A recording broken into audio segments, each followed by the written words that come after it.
Jimin, ही Wong और पुराना हकीम सबूतों के साथ वहां पहुंच जाते हैं। जिमिन की मां भी एतराफ़ करती है कि उसने हाउस ऑफ ही के कहने पर बादशाह को जहर दिया था। जब मिंजू के बाप को लगता है कि वो फंस गया है तो वो किसी को स्टैप करके वहाँ से भाग निकलता है। कोहान को डर है कि वो उस जगह रिचुअल ग्राउंड्स पहुँच जाएगा जहाँ से हंजी को वापस जाना है। पोर्टल के पास खड़ी हंजी जाने से हिचकिचा रही है क्योंकि वो कोहान को आखिरी बार देखना चाहती है।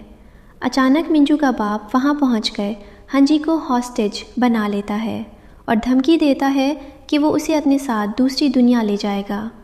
कोहान और गार्ड्स वहाँ पहुँचते हैं। मिंजू भी अपने बाप को रोकने आती है मगर वो नहीं मानता। अफरा तफरी में मिंजू के बाप पर तीर चलाया जाता है। वो ज़ख्मी होकर पोर्टल के अंदर पीछे हटने लगता है और हंजी को भी अपने साथ खींच लेता है। कोहान उसे बचाने के लिए पोर्टल में कूदने लगता है मगर मिंजू उसे रोककर खुद पोर्टल में छलांग लगा देती है। मिंजू ने आखिर में एक ऐसी कुर्बानी दी जिसकी किसी को तवक्को नहीं थी। हंजी और कोहान की किस्मत अब इस पोर्टल के फैसले पर मुनहसर है। मिंजू का बाप उसे नीचा दिखाने की कोशिश करता है और कहता है कि वो भी मिंजू की तरह बेकार है। हंजी तड़पती है और इसी दौरान वो दोनों एक दूसरे से अलग हो जाते हैं। हंजी खुश है कि अब उसके मुल्क कैट्स वर्ल्ड में अमन होगा। खला में मिंजू अचानक होश में आती है और हंजी को बचाने की कोशिश करती है। वो हंजी को बाहर जाने वाले रास्ते की तरफ धक्का दे देती है जबकि खुद उस गहराई में खो जाती है।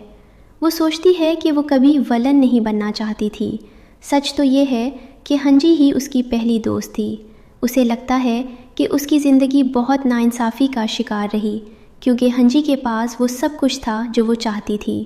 वो अहद करती है कि वो कभी माफ़ी नहीं मांगेगी क्योंकि वो जानती है कि हंजी उसे वैसे भी माफ़ कर देगी। खुशकिस्मती से हंजी एक रस्सी के सहारे वापस आती है और मिंजू को भी बचा लेती है। बचने के बाद मिंजू अपनी पुरानी बातों का गल्ला करती है मगर हंजी उसे यकीन दिलाती है कि वो अब भी उसकी दोस्त रहना चाहती है। इस तरह उनके तमाम झगड़े ख़त्म हो जाते हैं। सब कुछ एतराफ़ करने के बाद मिंजू को कुछ अरसे के लिए जेल भेज दिया जाता है। ही वोंग के उस्ताद को दोबारा शाही हकीम हेड ऑफ एपोथिकरी बना दिया जाता है। हालांकि ही वोंग अब भी हैरान है कि वो खरगोश वाली लड़की दरअसल उसके उस्ताद ही थे।